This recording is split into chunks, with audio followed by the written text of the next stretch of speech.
En cette période de résolution, certains ont juré de se mettre au sport et arborer un ventre plat cet été, d'autres veulent dire leurs 4 vérités à leur boss et cesser de se faire marcher sur les pieds, tandis que d'autres encore rêvent de trouver l'amour ou changer de carrière. Eh ben, on va faire tout ça avec Qu'est-ce qui cloche avec la secrétaire Kim et sans quitter notre canapé. Vous reprendrez bien du ramen, non ?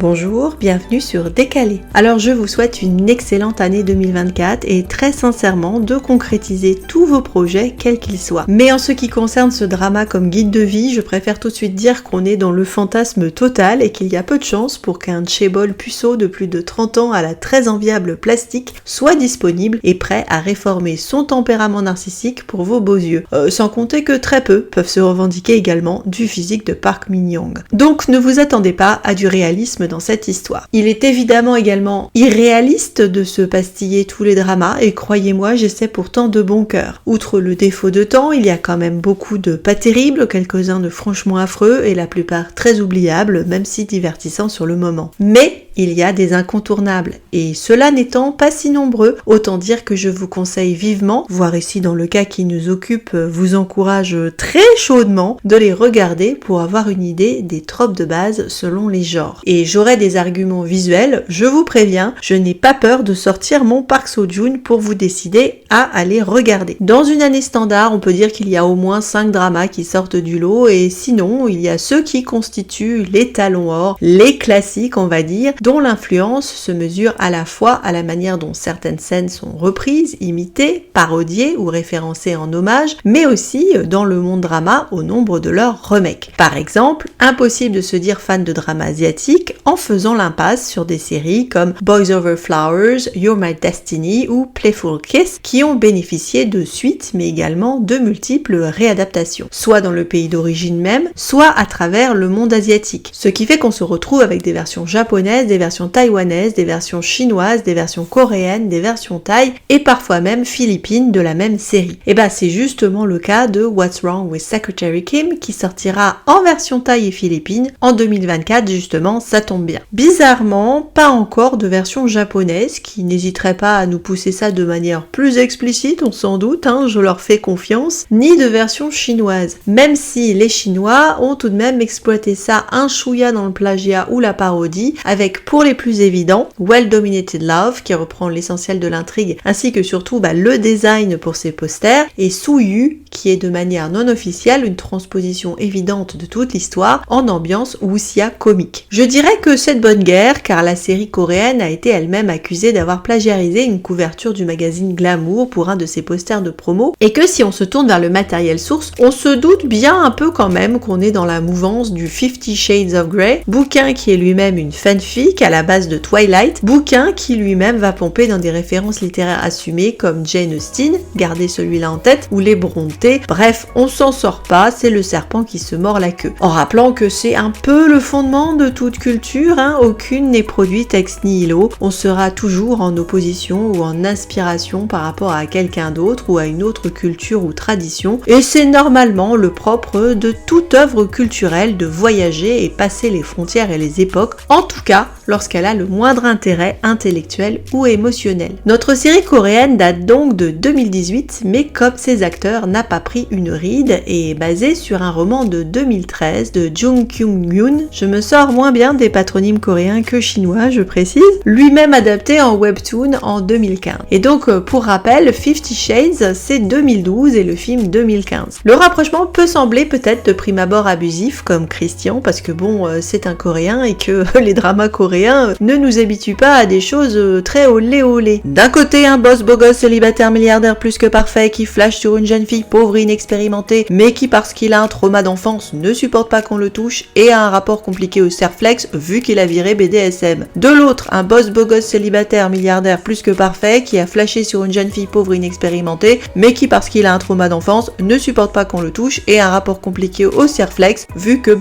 il couche pas. C'est la différence principale en fait. On a un serial fucker avec Christian Grey et un serial puceau avec Lee Yong-joon. Et sinon, c'est gris bonnet et bonnet gris, on pourrait dire à première vue. Parce que si E.L. James, cette petite coquine, a enrobé son roman d'une aura de souffre et de danger, à la base, c'est tout de même fleur bleue et conte de fées. La fille, dans un schéma La Belle et la Bête, est la seule à toucher le cœur de Pépère et le tout finit dans le mariage, les paillettes et la villa VIP, tandis qu'elle guérit son petit cœur blessé. Le drama coréen suit la même trame, à cela près que l'héroïne est l'assistante du type, qu'il la forme non aux joies toutes relatives, c'est vous qui voyez, je ne juge pas, du fouettage et d'autres galipettes, mais du PowerPoint et de la maîtrise des langues étrangères, avec un autre facteur commun qui est la fétichisation de la cravate et le fait que monsieur aime se balader torse-poil, ce qui lui réussit bien, et à nous aussi en fait. En matière d'érotisme acceptable dans les séries, c'est le plus haut que les Coréens puissent nous servir, parce qu'il y a une alchimie indéniable entre les deux acteurs, des scènes de baisers et tensions sexuelles torrides, quelques phrases pas dégueu pour vous foutre le feu, et parce que le perso féminin, avec ses jupes crayons moulantes, ses blouses à lavalière qui laissent entrevoir un décolleté pulpeux et sa queue de cheval aguicheuse, est peut-être le perso féminin le plus sexualisé que j'ai jamais pu voir dans un drama asiatique, ce qui est en soi une rareté. Donc c'est un objet caliente et quasi un ovni au milieu des productions habituelles. Et même jusqu'à nos jours. On tient avec Secretary Kim l'étalon or, je pourrais dire l'étalon d'or, de la romance sexy de bureau, un trope archi populaire quand même il faut le dire, vu que ça touche le public cible. Bah oui, le but c'est de faire rêver la jeune femme active, employée de bureau, de lui donner à s'évader alors qu'elle a quand même objectivement plus de risques de se faire peloter au mieux par un collègue relou dans une soirée beuverie, ou menacée de promotion canapé que de ferrer un patron richissime romantique et pas d'aigle à regarder. Le genre n'a donc rien en soi de super original. On retrouve en mode bingo tous les clichés habituels et les scènes imposées. Et Dieu sait si on ne nous en épargnera presque aucun, que ce soit le trauma d'enfance, le passé commun dans l'enfance, les rivalités de frangins pauvres petits bambins riches, de l'amnésie, une maman décédée, une bitch psychopathe, des dettes à régler, de la sortie en parc d'attractions, de la tirette à peluche avec option achète ma merde sur les sites dédiés au drama attrape-les tous, du placement de produits lourdingues avec bagnole, montre, boisson, sans pour autant faire un tour à Subway, je le note. Un tour par contre au barbecue à andouillette, des persos bourrés, de la demande en mariage aux 1000 lumignons et bien sûr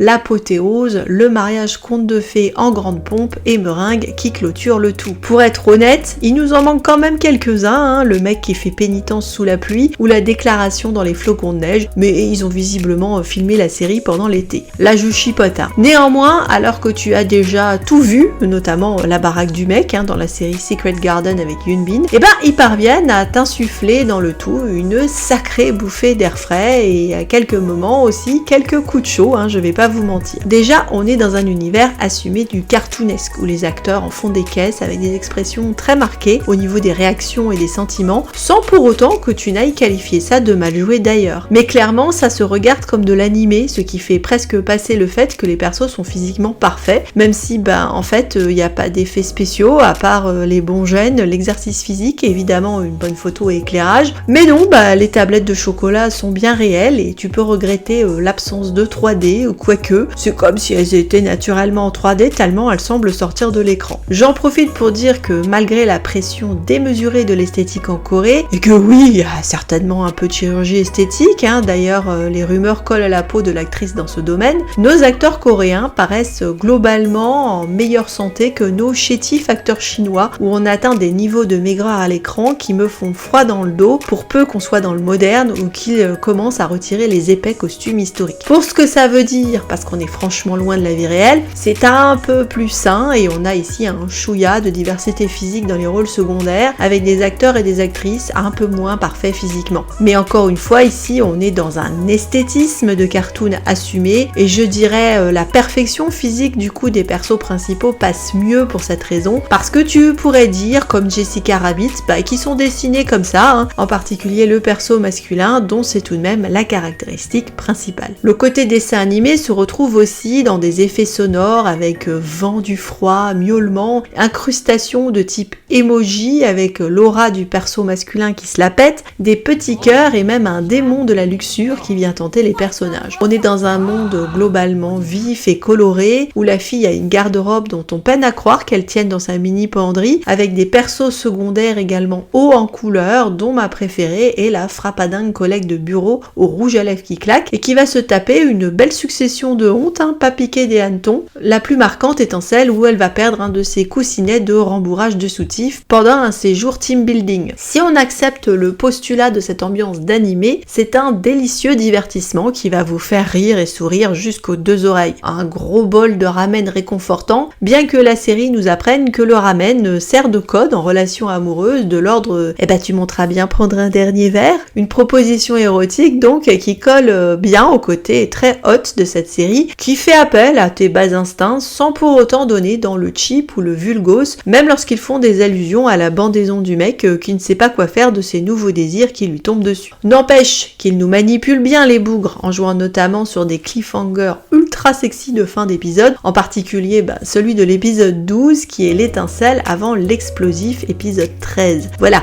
vous savez lequel vous passez en boucle. Mais avant que tu ne découvres que tu vas devoir sortir les ventilateurs, ce qui accroche d'entrée de jeu est le fait qu'on ne parte pas sur la rencontre entre le perso du boss et de son employé, un classique narratif, mais qu'on commence, d'où le titre, dans une situation de crise qui est le fait que la secrétaire Kim, ou Kim Miso, dont le prénom coréen a exactement la même prononciation que sa fonction au passage, vient d'annoncer à son patron depuis 9 ans, le vice-président d'une grosse boîte tenue par des tchebols, qu'elle a décidé de rendre son tablier. Et du coup,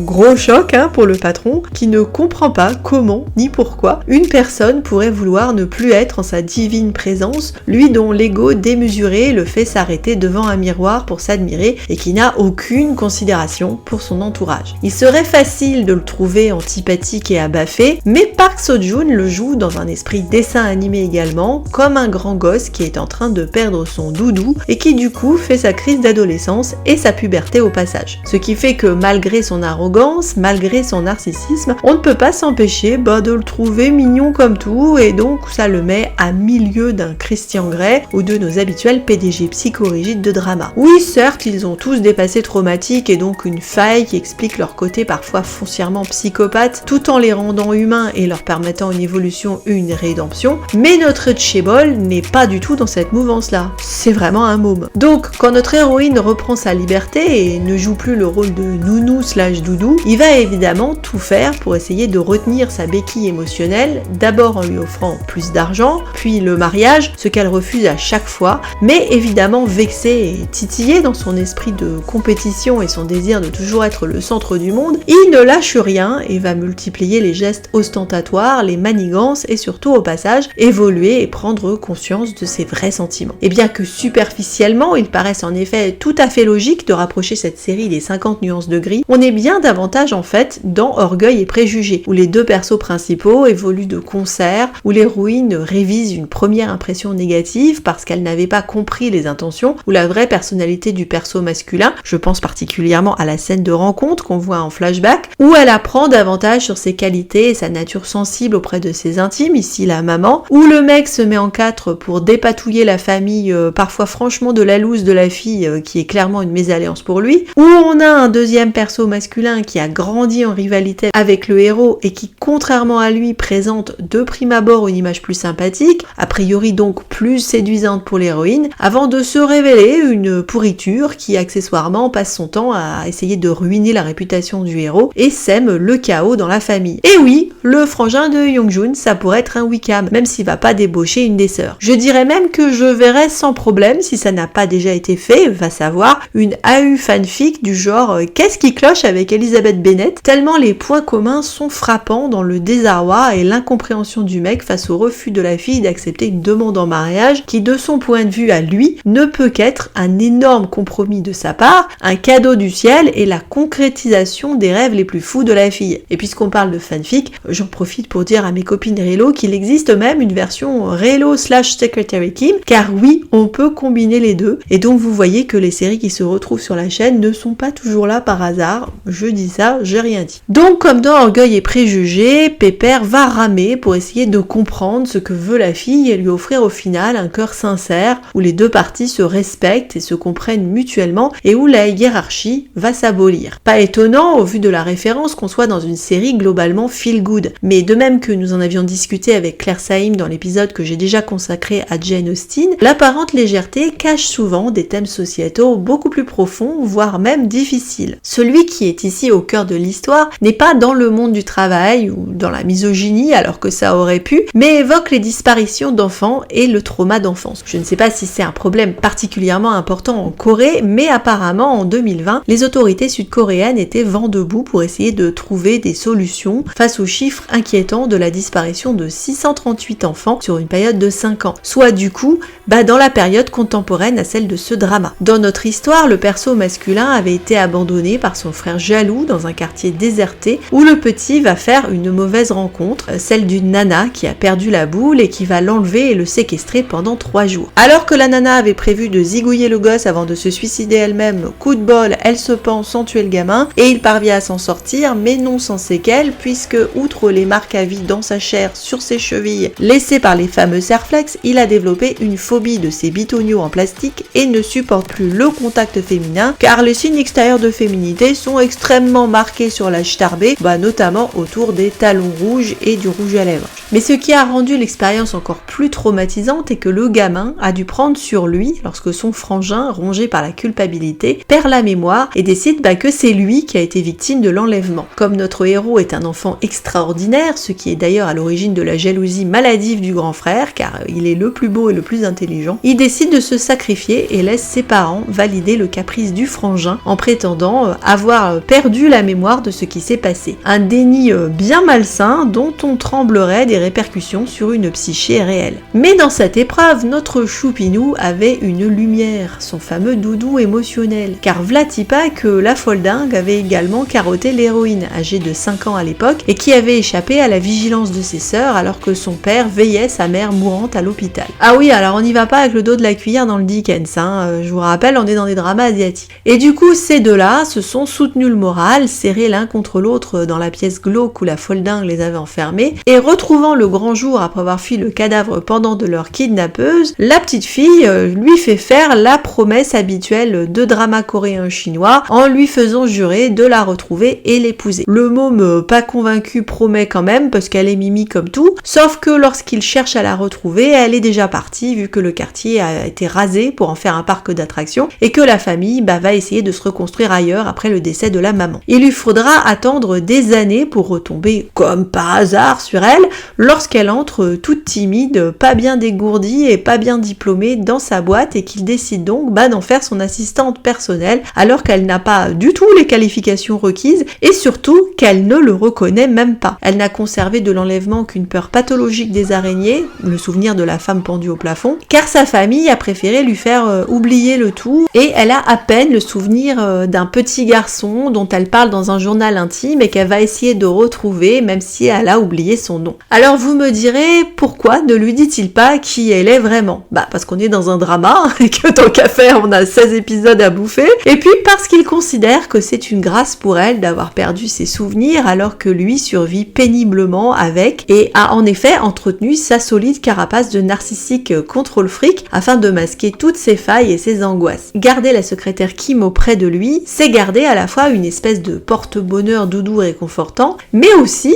la seule trace tangible de ce qui lui est arrivé, en dehors de ses cicatrices, alors qu'il a dû enfouir l'expérience au fond de lui. Je dirais que ce masochisme est peut-être le point commun le plus profond qu'il aurait avec notre obsédé des cravates et des fouets de Christian Grey. Il a besoin d'elle, car elle est la clé de son moi profond en fait. C'est dire donc l'intense panique lorsqu'il sent qu'elle va lui échapper et que d'une certaine manière, il va mourir une deuxième fois, que le petit garçon qu'il était risque de disparaître, ne laissant que la coque vide qu'il avait patiemment échafaudée aux yeux du monde. Qu'il se comporte comme un môme est donc logique puisqu'il a enfin l'occasion de se réconcilier avec l'enfant qu'il était. C'est une régression nécessaire pour retrouver une véritable maturité. Je renverrai volontiers aux archétypes du masculin de Moore et Gillette, à la notion d'enfant divin, ce qui est clairement le perso avant son enlèvement et qui est devenu un tyran du fait de son trauma d'enfance. Avec la blessure narcissique que lui fait subir l'héroïne en le rejetant en tant que patron d'abord puis en tant qu'amant, il va pouvoir se reconstruire et accéder à son statut mature qui est celui de roi, se libérant des traits toxiques de sa personnalité et incarnant des valeurs de masculinité positive, protecteur, courageux, prêt à se sacrifier pour les autres, émotionnellement stable, encourageant les autres dans leur développement et leur créativité, capable de pardon, pleinement en possession de tous ses moyens, notamment de sa capacité de se reproduire. Même si au moment du mariage, on va nous le montrer nerveux, histoire de ne pas le transformer non plus en caricature de super boss et confirmer sa renaissance, loin du bulldozer du début. Ce qui en fait un perso masculin extrêmement jubilatoire à suivre, parce que même dans ses excès, comme je l'ai dit, il reste toujours choupi dans la manière dont Park Seo-joon l'interprète. Et puis quel bel animal quand même, on s'en lasse pas. Mais notre héroïne Kim Mi-so n'est pas en reste en tant que personnage féminin engageant. Elle aurait pu rester cantonnée en godiche fille gentille qui n'épargne pas sa peine pour éponger les dettes de son papa rocker et payer les études de ses deux sœurs, un paillasson pour son boss exigeant, mais pas du tout. Déjà, elle commence par l'envoyer chier au début de la série. Et puis, outre des points communs avec Elizabeth Bennet, qui est quand même loin d'être une quiche, notre héroïne a une autre référence à garder en tête, qui serait Eliza Doolittle dans Pygmalion, et la manière dont ce perso se rebelle contre son créateur et peut utiliser contre lui toutes les armes qu'il lui aura patiemment fournies en prétendant en faire sa chose. D'ailleurs, l'attitude consternée de Young-joon au début est carrément celle du professeur Higgins à la fin de la pièce. Qu'est-ce qui cloche avec Eliza Doolittle? Pourquoi m'a-t-elle jeté mes pantoufles en pleine poire? Comment peut-elle se montrer aussi ingrate envers moi? Le perso est vraiment la partenaire idéale pour le mec, car elle a comme lui la même ténacité, le goût de la perfection, une éthique de travail et une intelligence évidente. Ce qui me gêne par contre toujours, c'est que on peut accepter à cause de son traumatisme que le mec n'ait jamais eu de libido avant, mais que la nana ne soit jamais sortie avec personne à 29 ans, même en admettant qu'elle n'avait pas de temps pour elle à cause des exigences de son patron. Soit, mais quand même, ça semble complètement surréaliste. On n'est pas avec des gamins de 20 ans tout de même. À leur crédit, ils ont quand même opté pour la carte sensualité avec des scènes bien mieux tournées que les grosses lampes aveuglantes qui viennent gâcher les bisous de drama chinois. Du coup, on peut s'en mettre plein les mirettes du trouble qui envahit les personnages, des hésitations de caresses et de déshabillage, d'autant qu'ils nous ont monté la pression en commençant très gentiment, avec des scènes comiques, vu que le type, du fait de son traumatisme, est au début incapable d'embrasser la nana. C'est un double effet qui se coule parce que la première tentative est franchement hilarante et vraiment encore une fois à regarder mais comme un dessin animé, mais aussi parce qu'au final ça va obliger la nénette à prendre l'affaire en main et donc faire le premier pas pour mettre tout ça en branle si je puis dire, et plutôt 2 fois qu'une parce qu'après la bête sera lâchée, mais avec consentement. Ouf, on respire. C'est un classique dans les cas de perso masculin dominateur que de te coller la nana en initiatrice du premier baiser ou d'un rapprochement physique parce que normalement avec des spectateurs attentifs et pas bouchés à l'aimerie, ça permet d'éviter la tarte à la crème de l'accusation de relations toxiques, mec violent et violeur. Donc, tu peux sortir les crackers sans malaise aucun et profiter du glorieux spectacle de cette série et de ses scènes croustillantes, et n'ayons pas peur des mots franchement cultes. En résumé, l'influence de cette série est énorme, comme les pecs de Park Seo-joon. Il y a clairement un avant et un après Secretary Kim dans le genre rom-com boss employé au bureau. De la même manière qu'il y a eu un avant-après drama républicain avec Too Late to Say I Love You, ou un avant-après Ciencia avec 10 Miles of Peach Blossoms. Ce que Secretary Kim a lancé et pour l'instant su mieux faire que tous les autres qui ont suivi, c'est une parfaite alliance et dosage de style, sex appeal et humour, parce que parfois l'un des trois fait défaut dans les imitations. Que le patron soit trop manipulateur, que l'humour soit trop potache ou que le sexy soit pas crédible du fait du manque d'alchimie entre les acteurs, de dialogue foireux ou de mise en scène hasardeuse, et évidemment ça ne parvient pas à égaler l'original et tombe même facilement dans le cringe. Anecdote, mais je dédicace cet épisode à l'amie Nathalie Zema, que vous connaissez peut-être de l'équipe YouTube des Geekos et que je vous souhaite sincèrement de voir en conférence si vous êtes du côté de Bordeaux. Outre son amour de la Corée et le fait qu'elle appréciera certainement que je l'associe à Oppa Park Seo-joon, figurez-vous qu'il manquera toujours sur la chaîne Lucasfilm malheureusement un épisode Secretary Kim que nous avions enregistré avec Nathalie, mais et qu'un gros couac technique avait rendu inexploitable. Donc je te fais coucou Nathalie, ça ne remplace pas, mais j'ai eu une pensée pour toi tout du long. J'espère que si ce n'est pas déjà fait, cet épisode vous aura donné envie de plonger dans l'univers glamour et néanmoins déjanté de ce drama, et pour celles et ceux qui le connaissent déjà, de s'y replonger, parce que rien que de penser à certaines scènes, on a tout de suite envie d'en refaire un tour. Figurez-vous qu'en plus, ce drama me permet une transition top moumoute avec la thématique que je vous réserve pour le mois de janvier. Même si j'ai des doutes au niveau de l'emballage, vous pouvez garder la notion de tyran en tête, et donc pensez à liker, partager, me faire vos retours en commentaire, vous abonner pour les petites nouvelles et les petits nouveaux, et à très bientôt donc, en nous souhaitant tout plein de belles découvertes et de moments fun sur la chaîne Décalée en 2024. Les projets ne manquent pas, l'envie non plus de mon côté, donc je vous le garantis.